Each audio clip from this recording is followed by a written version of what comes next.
Praise the lord అందరికీ welcome to CPF TV. నేను మీ అభినయ్ దర్శన్. మతోన్మాదుల దాడులు క్రైస్తవుల మీద ఆగిపోవాలి అంటే లేదా తగ్గిపోవాలి అంటే క్రైస్తవేతరులు ఎవరైతే క్రైస్తవులు ఇబ్బంది పెడుతూ స్వార్థకులు ఇబ్బంది పెడుతున్నారో వాళ్ళ దాడులు తగ్గాలి అంటే క్రైస్తవ సమాజం అంతా కలిసి ఒక నిర్ణయం తీసుకోవాలి. ఇది నేను ఒక్కడినో లేదంటే మన ఏపీ తెలంగాణ రెండు తెలుగు రాష్ట్రాల్లో ఉన్న క్రిస్టియన్ లీడర్లో మాత్రమే తీసుకోవాల్సిన నిర్ణయం కాదు. యావత్ క్రైస్తవ సమాజం అంతా కలిసి ఒక డెసిషన్లోకి రావాలి, ఒక నిర్ణయంలోకి రావాలి. ఇది నేను గతంలోనే మాట్లాడా. ఎక్కడ మాట్లాడాను అంటే ఒక కరెక్ట్గా 2 నెలల క్రితం నేను ఒక హిట్ టీవీ ఇంటర్వ్యూకి వెళ్ళినప్పుడు ఆ ఇంటర్వ్యూలో ఈ డిబేట్ల ప్రస్తావన వచ్చినప్పుడు యాంకర్ నన్ను అడిగారు, డిబేట్లు పట్ల మీ అభిప్రాయం ఏంటి అన్నప్పుడు నేను చెప్పా, డిబేట్లు కంప్లీట్గా ఆగిపోతే ఈ మత విద్వేషాలు తగ్గుతాయి, మతాల మధ్యలో ఉన్నటువంటి ఈ శత్రుభావం తగ్గిపోతుంది, స్నేహపూరితమైన భావం నెలకొల్పుతుంది అని నేను చెప్పినప్పుడు, మీరు క్రైస్తవుల పక్షమున డిబేట్లు ఆగిపోవాలని కోరుకుంటున్నారంటే ఖచ్చితంగా ముమ్మాటికి డిబేట్లు ఆగిపోవాలని కోరుకుంటున్నాను అని చాలా సుస్పష్టంగా యాంకర్తో చెప్తే వెంటనే ఆవిడ కరుణాకర్ సుగుణాకి ఫోన్ చేస్తాను, మీరు మాట్లాడతారా అని చెప్పారు. సరే చేయండి, మాట్లాడతాను అన్నాను. ఫోన్ చేశారు, నాకు ఫోన్ ఇచ్చారు. కరుణాకర్ సుగుణాతో నేను మాట్లాడడం జరిగింది.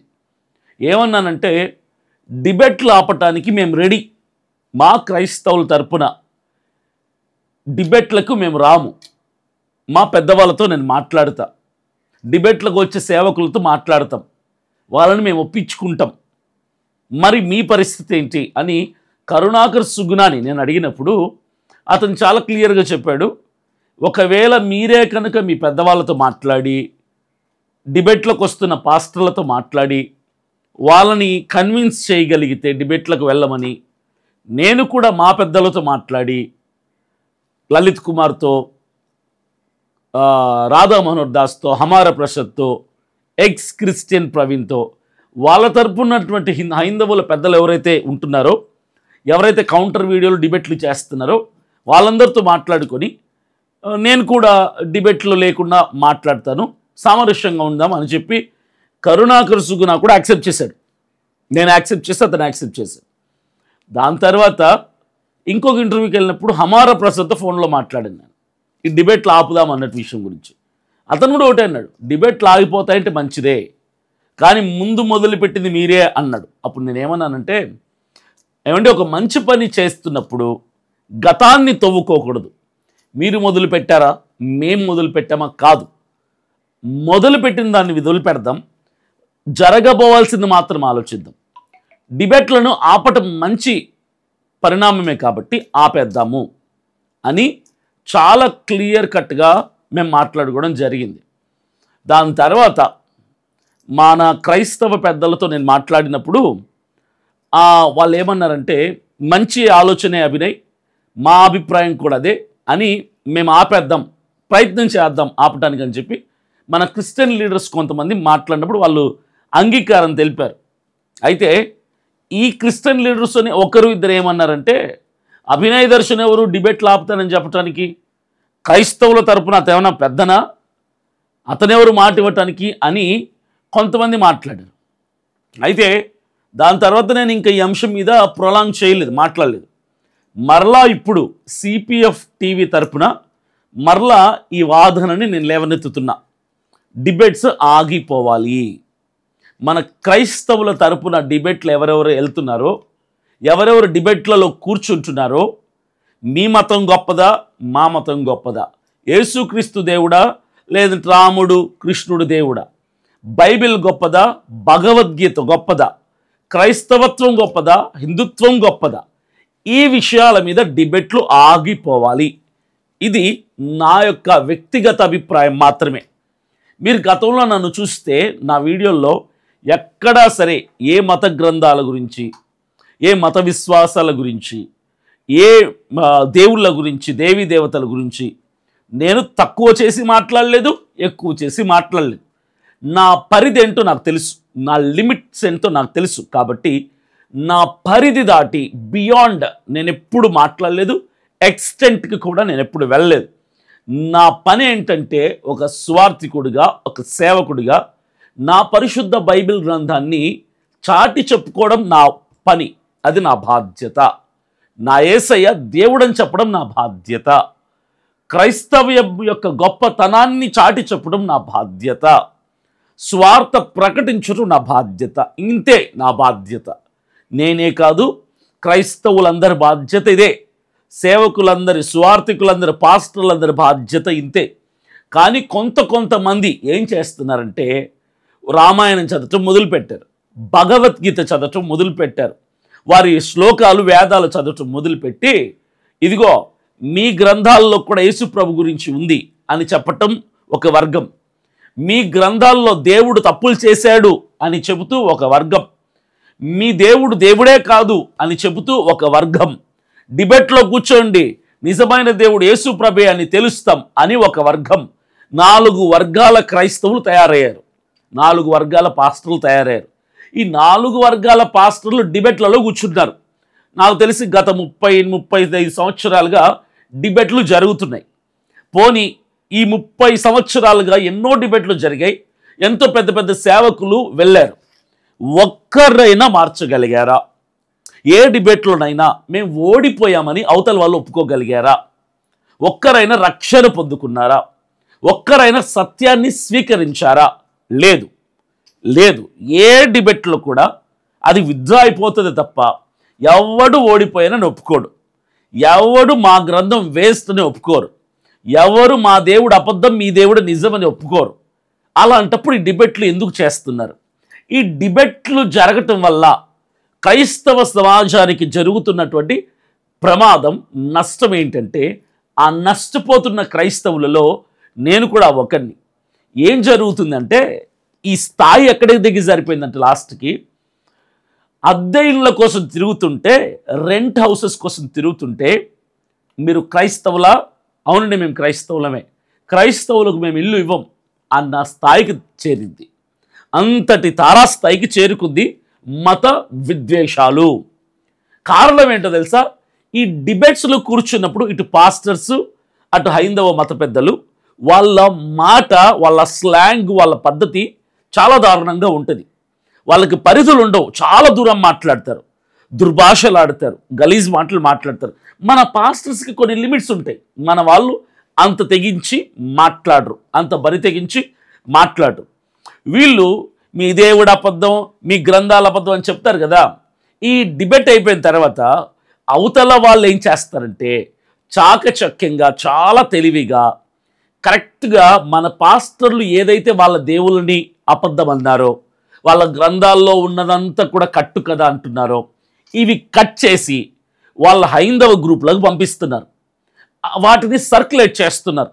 లక్షలాది మంది హిందూ సమాజానికి చేరిపోతుంది ఈ వీడియో. ఏ వీడియో? క్రైస్తవుల తరపున ఉన్నటువంటి పెద్దలు హైందవుల దేవుళ్ళని, దేవీ దేవతలను తక్కువ చేసి మాట్లాడినట్టుగా, వాళ్ళ గ్రంథాలని తక్కువ చేసి మాట్లాడినట్టుగా, వాళ్ళ మత విశ్వాసాన్ని కించపరిచి మాట్లాడినట్టుగా వాళ్ళు వాటిని బిట్లు కట్ చేసి హిందూ సమాజం అంతటికీ షేర్ చేస్తున్నారు, గ్రూపులన్నిటికీ షేర్ చేస్తున్నారు. క్రైస్తవులు మాత్రం షేర్ చేయలేకపోతున్నారు. ఎందుకంటే వాళ్ళు మనల్ని తిట్టినా, వాళ్ళు మనల్ని కొట్టినా అది మనకు అలవాటే, మన క్రైస్తవులు పెద్దగా పట్టించుకోరు. హైందవులకి వాళ్ళు సర్క్యులేట్ చేసినటువంటి క్రైస్తవులు తిట్టిన వాళ్ళ మతపరమైన వీడియోలని సర్క్యులేట్ చేయడంతో గత 30 సంవత్సరాలుగా బాగా సర్క్యులేట్ అయిపోయి ఈరోజు హైందవ సహోదరులు చాలా మంచి వాళ్ళే, చాలా మంచి వాళ్ళు. వాళ్ళ తరపున మేము పెద్దలం అనే వాళ్ళు మాత్రమే దుర్మార్గులు. వాళ్ళు హైందవులే కాదు నా దృష్టిలో. అయితే హైందవులు చాలా మంచి వాళ్ళు, సహోదరులందరూ మంచి వాళ్ళే. అయితే ఈ మంచి వాళ్ళైనటువంటి హైందవ సహోదరుల మనసుల్లో క్రైస్తవులు మతాన్ని ద్వేషిస్తున్నారు, క్రైస్తవులు హిందూ సమాజాన్ని ద్వేషిస్తున్నారు, క్రైస్తవులు హిందువుల నమ్మకాన్ని కించపరుస్తున్నారు, క్రైస్తవులు హిందువుల దేవీ దేవతల్ని అగౌరవపరుస్తున్నారు అని ఈ హైందవులకు పెద్దలుగా పిలువబడేటువంటి స్వలాభం కోసం, డబ్బు దండుకోవడం కోసం హైందవ పెద్దలుగా పిలువబడే 4-5 మంది వాళ్ళ యూట్యూబ్ ఛానళ్ళ ద్వారా ఏం చేస్తున్నారంటే హైందవులందరి మనసుల్లో విషాన్ని నింపి పెట్టారు. ఎవరి మీద? క్రైస్తవుల మీద. ఇది ఎంతటి తారాస్థాయికి చేరుకుందంటే చివరికి ఈరోజు క్రైస్తవుడికి అద్దె ఇల్లు కూడా ఇవ్వటంలా. ఆ ఇంటి ఓనర్ హిందూ అనుకోండి, ఆ హిందూ ఇంటి ఓనరు క్రైస్తవుడు అద్దె ఇంటి కోసం వెళ్తే క్రైస్తవులకు మేము ఇల్లు ఇవ్వం అని మొహం మీద చెప్పేస్తున్నారు. ఎవరో ఎందుకు? నేనే 100 సార్లు ఎక్స్పీరియన్స్ చేసేది. క్రైస్తవులకి ఇల్లు ఇవ్వమండి, పాస్టర్లకి ఇల్లు ఇవ్వమండి. ఎందుకు అని కనుక్కుంటే ఏంటో తెలుసా? మీ క్రైస్తవులు మా దేవుణ్ణి తిట్టారు, మీ క్రైస్తవులు మా గ్రంథాలని తిట్టారు, మీ క్రైస్తవులు మా విశ్వాసాన్ని కించపరిచారు అని మాట్లాడుతున్నారు. కించపరిచింది క్రైస్తవులు కాదు, అగౌరవపరిచింది క్రైస్తవులు కాదు, దేవీ దేవతల్ని తిట్టింది కూడా క్రైస్తవులు కాదు. ఎవరు? డిబేట్లకి వెళ్ళినటువంటి కొందరు క్రైస్తవుల పెద్దలు, పాస్టర్లు. అక్కడ డిబేట్లో కూర్చొని మా జ్ఞానం ఇంత గొప్పది, మాకు ఇతర గ్రంథాల మీద కూడా పట్టుంది అని చూపించుకోవటానికి బిల్డప్ల కోసం మన పాస్టర్లు కొంతమంది డిబేట్లలో కూర్చొని వీళ్ళు బైబిల్ కంటే ఎక్కువ హైందవుల గ్రంథాలని చదువుతారు. అది చాలా దరిద్రం. నీకు అవసరమా? నీ గ్రంథం నువ్వు చదువుకో, ఇతరుల గ్రంథాలతో ఏం పని నీకు? యేసుక్రీస్తు ప్రభువుల వారు ఆయన స్వార్థ చెప్పాడు, ఇతరుల మత విశ్వాసాలను తక్కువ చేయలా, ఎవరిని కించపరచాలా, ఎవరిని అగౌరవపరచాలా. వీళ్ళు డిబేట్ల పేర్లతో వెళ్ళి మన క్రైస్తవుల పెద్దలు, పాస్టర్లు అంటే నేను వాళ్ళ పేర్లు చెప్పదలుచుకోలేదు. ఎందుకు సార్ నాకు తెలియక అడుగుతాను. హైందవుల మత విశ్వాసాలతో, వాళ్ళ దేవీ దేవతలతో, వాళ్ళ నమ్మకాలతో, వాళ్ళ గ్రంథాలతో మీకు పనేంటి? మనకు పనేంటి? మన దేవుణ్ణి ప్రకటించుకుందాం. ఇప్పుడు వాళ్ళ గ్రంథంలో ఉన్నది అబద్ధం నిరూపించాల్సిన అవసరం ఏంటి నీకు? యేసుక్రీస్తు నీకు ఆ బాధ్యత తప్పచెప్పాడా? సర్వలోకానికి వెళ్ళి సర్వ సృష్టికి స్వార్థ మాత్రం ప్రకటించమన్నటువంటి దేవుని మాటని పక్కన పెట్టి ఈరోజు డిబేట్లకు వెళ్ళే వాళ్ళ ఇళ్లలో మీరు చూస్తే బైబిలు, క్రైస్తవ్యానికి సంబంధించిన పుస్తకాలు 5-6 ఉంటాయి, హైందవులకు సంబంధించిన పుస్తకాలు వందలుగా ఉన్నాయి. ఒక ఆయన ఇంట్లో అయితే ఇంటి నిండా హైందవ గ్రంథాలే. ఏ అంటే వాళ్ళ దేవుడు అబద్ధం నిరూపించుతారు. నీ పనే అది? అరే ఎవడి విశ్వాసం వాడికి గొప్ప, ఎవడి దేవుడు వాడికి గొప్ప, ఎవడి నమ్మకం వాడికి గొప్ప, ఎవడి గ్రంథం వాడికి గొప్ప. మా అమ్మ మంచిది అని చెప్పు, తప్పులేదు. మా నాన్న మంచోడని చెప్పు, తప్పులేదు. మీ అమ్మ చెడ్డది అంటే చెప్పుతో కొడతారు ఎవడైనా. మీ నాన్న చెడ్డోళ్ళంటే చెప్పు చిక్కుపడతాడు ఎవడైనా. ఖాళీ దవతలోడికి, మండి దవతలోడికి. ఇప్పుడు మన క్రైస్తవ పెద్దలు చేస్తుంది ఏంటి?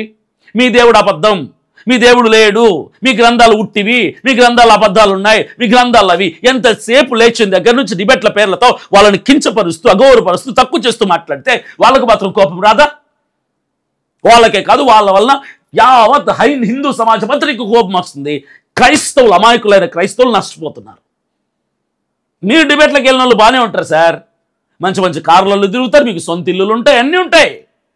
మరి మాలాంటి వాళ్ళ పరిస్థితి ఏంటి? మేము అద్దిళ్ళల్లో ఉండాల్సిన వాళ్ళం, మాకు హిందువులు ఇల్లు ఇవ్వటంలా.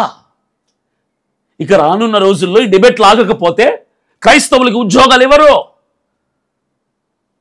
క్రైస్తవులకు ఆరోగ్యశ్రీ ఉండకుండా చేస్తారు, క్రైస్తవులకి ఏ పథకాలు ఉండవు. ఎవరు చేస్తున్నారు ఇదంతా అంటే కేవలం డిబేట్లకు వెళ్ళి 5-6 మంది పాస్టర్ల వల్ల జరుగుతున్నటువంటి నష్టం క్రైస్తవ సమాజానికి. క్రైస్తవ సమాజమా, గుర్తించండి. ఇప్పటికైనా డిబేట్లు ఆగిపోవాలని కోరుకోండి. నేను డిబేట్లు ఆపాలని నేను ప్రయత్నం చేస్తుంటే నువ్వు ఎవడివరా, నిన్నగాక మొన్నొచ్చావు నన్ను మాట్లాడుతున్నారు. సరే మంచి చేయడానికి నిన్నొస్తే ఏంటి, మన్నొస్తే ఏంటి? డిబేట్ల వలన జరుగుతున్న ప్రమాదం చాలా పెద్దది, నష్టం చాలా పెద్దది. దయచేసి మీకు 2 చేతులు ఎత్తి జోడించి నమస్కారం చేసి చెప్తా, డిబేట్లకు వెళ్ళే పెద్దలారా, మీ కాళ్ళు పట్టుకుంటాను. అమాయకులైన క్రైస్తవ సమాజాన్ని నష్టానికి గురి చేయొద్దు. మీ జ్ఞానం చూపించుకోవటానికి, మీ జ్ఞానాన్ని ప్రదర్శించుకోవటానికి ఎందుకు సార్ క్రైస్తవుల జీవితాలతో ఆడుకుంటారు? హైందవ గ్రంథాలు చదవటం మానేయండి. మీకు జ్ఞానం కావాలంటే చదువుకొని మీ బుర్రలో పెట్టుకోండి. డిబేట్ల పేరుతో కూర్చొని క్రైస్తవుడైన నేను హైందవ గ్రంథాల మీద పట్టుంది ఎవడు చెప్పాను నిన్ను పట్టు సంపాదించమని? అవసరమా? నేను ఒకటే చెప్తున్నా, భారతదేశం ఒక క్రైస్తవులది కాదు, ముస్లింలది కాదు, హిందువులది కాదు. అందరూ క్రైస్తవులు, ముస్లింలు, హిందువులు అన్నతమ్ముళ్ళలాగా కలిసి మెలిసి బ్రతకాల్సిన భారతదేశంలో ఈరోజు ఎలా మారిపోయిందో తెలుసా? హైందవులు అంటున్నారు ఇది మా దేశం, హిందూ దేశం, హిందుస్థాన్. క్రైస్తవులు కొంతమంది మైకులు పట్టుకొని మాట్లాడుతూ అంటున్నారు ఈ దేశాన్ని క్రైస్తవ దేశంగా మార్చేస్తామంటున్నారు. తప్పు కదా? వాళ్ళేమో హిందూ దేశం అంటారు, మీరేమో క్రైస్తవుల దేశంగా మార్చేస్తామంటారు. ఏంటి సార్ ఇది? ఏం చేయాలనుకుంటున్నారు మీరు? నరం లేని నాలుక నోరుంది కదా అని చెప్పి, నాలుగుందని చెప్పి, చేతిలో మైకు ముందు జనాలు ఉన్నారని చెప్పి క్రైస్తవుల దేశంగా మార్చేస్తామంటే అర్థం ఏంటి? నువ్వు మనుషుల బ్రతుకులు మార్చడానికి ప్రయత్నించే అంతే. మతం మార్చడం కాదు నీ బాధ్యత. మనిషి యొక్క అలవాట్లు మార్చు, బ్రతుకును మార్చు, తీరు మార్చు. నిజమైన దేవుణ్ణి పరిచయం చేయ, తప్పులేదు. అప్పటి వరకు వాళ్ళు ఉన్న విశ్వాసాన్ని మాత్రం కించపరచొద్దు. సత్యం చూపించు, నీది అసత్యం అని చెప్పొద్దు. అది చాలా తప్పు. ఒక సేవకుడిగా చెప్తున్నాను, తప్పు. దయచేసి హైందవుల మనోభావాలు దెబ్బతీసే విధంగా మీరు మాట్లాడటానికి డిబేట్లకు వెళ్ళొద్దు. డిబేట్స్ని బాయ్కాట్ చేయండి. అయినా డిబేట్లకు వెళ్తామంటే ఆ సేవకుల్ని బాయ్కాట్ చేయండి. క్రైస్తవ సమాజానికి నష్టాన్ని చేసే డిబేట్లకు వెళ్ళి ఏ సేవకుడు క్రైస్తవులకు అక్కర్లా. మీ గొప్పల కోసం, మీ జ్ఞానాన్ని ప్రదర్శించుకోవటం కోసం డిబేట్లలో కూర్చొని ఎందుకు సార్ క్రైస్తవులకు నష్టాన్ని చేకూరుస్తారు? వాళ్ళ గ్రంథాల మీద మళ్ళీ పుస్తకాలు రాయటం, వేదాల్లో వేస్తున్నాడని, బైబిల్లో వేస్తున్నాడు సరిపోట్ల నీకు అవసరం? వాళ్ళు అడిగారా మా గ్రంథాల్లో వేస్తున్నాడు చూపించని అడిగారా నిన్ను? ఒకరేమో వేదాల్లో వేస్తున్నాడంటే వాడికి మండదా? ఇంకొకరేమో ఇదిగో మీ గ్రంథాల్లో ఇన్ని లొట్టలు ఉన్నాయి, ఇన్ని తప్పులు ఉన్నాయి, ఇన్ని లొసుగులు ఉన్నాయి, ఇన్ని తప్పులు ఉన్నాయి, ఇంకోరు ఇది చెప్తారు. అవసరమా నీకు? అరే మీ గ్రంథాన్ని ప్రకటించండి సార్. వాళ్ళ గ్రంథాన్ని ప్రకటించుకొని మన బైబిల్ని మనం ప్రకటించుకుందాం. పేజీలు అయిపోయాయి, 66 పుస్తకాలు అయిపోయినాయా? మరలా మొదటి నుంచి ప్రకటించండి. హైందవుల గ్రంథాల మీద, ముస్లింల గ్రంథాల మీద పడద్దండి దయచేసి. ఇప్పటికే క్రైస్తవుడు కాలి కింద చెప్పులాగా బతుకుతున్నాడు మీ దయ వల్ల. ఈ డిబేట్లకు వెళ్ళే పాస్టర్ల దయ వల్ల మా బతుకులు ఇక్కడికి దిగజారాయి. అపశుభం తెలియనటువంటి అమాయకుల క్రైస్తవుల బ్రతుకులు లాస్ట్కి ఇండ్లు ఎత్తుక్కోవడానికి పోతే ఆ మొహం మీద తలుపులు వేస్తున్నారు సార్ క్రైస్తవులు అని చెప్తుంటే. మీ వల్లనే. ఈ డిబేట్లకు పోయే మీ వల్లనే. మీకు దండం పెట్టి చెప్తా, మీ కాళ్ళు పట్టుకుంటా నేను అవసరమైతే. డిబేట్లు ఆపండి. Stop the debates immediately. డిబేట్లు ఆపటమే కాదు, మీ యూట్యూబ్ ఛానళ్లలో ఏ దేవుణ్ణి తక్కువ చేసి మాట్లాడద్దు, ఏ మత గ్రంథాలని తక్కువ చేసి మాట్లాడు. అసలు వాళ్ళ ప్రస్తావన ఎత్తద్దు. క్రైస్తవులైన పాస్టర్లతో నేను మాట్లాడుతున్నా. మీ యూట్యూబ్ ఛానల్ వాక్యాన్ని ప్రకటించుకోండి, ఉపమానాలు చెప్పండి, చరిత్ర చెప్పండి, మర్మాలు చెప్పండి, కొత్త ప్రత్యక్షతను చెప్పండి. ఇతర గ్రంథాల కోసం మాట్లాడద్దు. గవర్నమెంట్ కూడా కొత్త చట్టం తీసుకురావాలి. ఏం చట్టం తీసుకురావాలి తెలుసా? ఎవరైనా వారి మతాన్ని దాటి పరమతాన్ని తక్కువ చేసి మాట్లాడితే యావజ్జీవ కారాగార శిక్ష పెట్టాలి వాడికి. అది నేనైనా ఇంక ఎవడైనా, అది హైందవుల పెద్దలైనా, క్రైస్తవుల పెద్దలైనా, ముస్లింల పెద్దలైనా, ఎవరైతే వాళ్ళ మతాన్ని దాటి, వాళ్ళ మత గ్రంథాన్ని దాటి, వారు నమ్మిన దేవుణ్ణి దాటి, వారి మత విశ్వాసాన్ని దాటి ఎదుటివాడి మత విశ్వాసాన్ని కానీ, ఎదుటివాడి మత గ్రంథాన్ని కానీ, ఎదుటివాడి దేవుణ్ణి కానీ తక్కువ చేసి వారి మనోభావాలు దెబ్బతీసే విధంగా మాట్లాడితే వితౌట్ ఎనీ డిలే యావజ్జీవ కారాగార శిక్ష వేయాలి. అది హైందవ పెద్ద అయినా, క్రైస్తవుల పెద్ద అయినా, ముస్లింల పెద్ద అయినా, ఎవరికైనా ఈ చట్టం రావాలి. హిందూ, క్రిస్టియన్, ముస్లిం బాయి అన్నటువంటి రోజులు పోయినాయి. మొన్న ఒక చోట నేను చూసా, ఒక అనాథాశ్రమంకి వెళ్తే ఆ రోజు మధ్యాహ్నం అక్కడ ఉన్నటువంటి వృద్ధులకి అనాథలకి భోజనం తెస్తామన్నారు ఒకరు. ఆ రోజు నేను అక్కడే ఉన్న స్పాట్లో.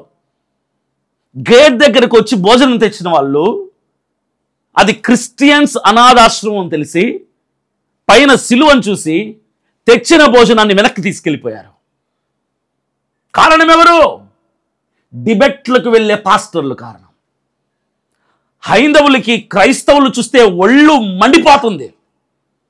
డిబెట్లలో కూర్చొని మీరు మాట్లాడిన మాటలను బట్టి క్రైస్తవులందరూ శత్రువులు అయిపోయారు ఈ రోజున. మీకు దండం పెడతాను సార్, మానేయండి, డిబెట్లు మానేయండి. హైందవుల గ్రంథాల మీద తప్పులు ఉన్నాయి, లొసుగులు ఉన్నాయని చెప్పి పుస్తకాలు రాయటం మానేయండి. వాళ్ళు కూడా నెమ్మదిగా మానేస్తారు. సీఎం కాళ్ళు పట్టుకుందాం, కొత్త చట్టం తీసుకురమని చెప్దాం. ఏ మతస్థుడు పరమతస్థుల్ని మనోభావాలు దెబ్బతీసే విధంగా మాట్లాడకూడదు. ఈ చట్టం వస్తే అప్పుడు భారతదేశంలో ఉన్నటువంటి అన్ని మతాల వారు సమాంతరమైన ప్రేమలతో బ్రతుకుతారు. పెద్దలు బాగానే ఉంటారు, క్రైస్తవ పెద్దలు, హైందవుల పెద్దలు, ముస్లింల పెద్దలు బాగానే ఉంటారు. కొట్టుకొని చచ్చేది ప్రజలు. డిబేట్లు ఆపాలి. నేను ఈ డిబేట్లు ఆపటానికి ఎంత దూరమైనా వెళ్తా, ఎంత వరకైనా వెళ్తా, ఎంత ఎక్స్టెంట్కైనా వెళ్ళటానికి నేను సిద్ధం. నా మాటతో ఏకీభవించే వాళ్ళు మీరు సపోర్ట్ చేయండి, నా కామెంట్లు తెలపండి.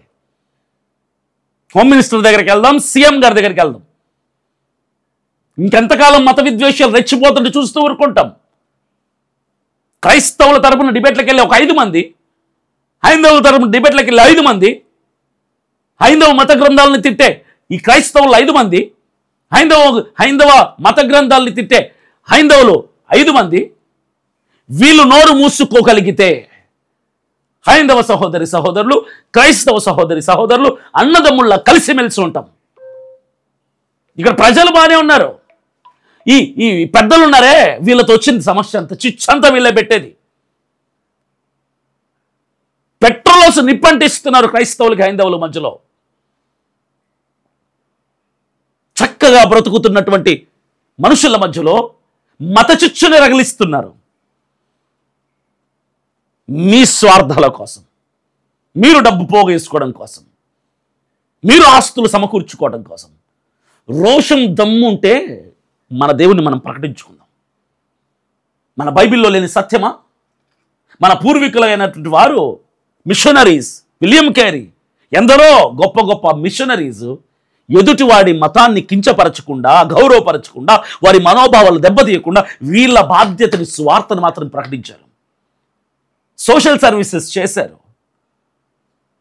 న్యాయం కోసం పోరాడారు తప్ప ఎదుటి వారి మతాన్ని కానీ వారి విశ్వాసాలని కానీ దెబ్బతీసే విధంగా మాట్లాడేట్టు చరిత్రలో ఎక్కడ లేదు. ఇప్పుడు పుట్టుకొచ్చారు ఇలాంటి వాళ్ళందరూ. Debates debates debates debates. ఏంటంటే పాస్టర్ అయినా కూడా రామాయణం మీద ఎంత పట్టుందో, ఈయన పాస్టర్ అయినా కూడా భగవద్గీతలో ఎన్ని విషయాలు తెలుసో. అవసరమా? మీ పేర్ల కోసం, మీ గొప్పల కోసం, మీ అధికారాల కోసం, మీ ఆస్తుల కోసం క్రైస్తవుల్ని పాస్టర్లు, హైందవ సమాజాన్ని హైందవ పెద్దలుగా పిలువబడే కొందరు నాశనం చేసి పెట్టారు ఇప్పటికే. ఇక ఆపుదాం, ఇక ఆపుదాం, ఇక ఆపుదాం.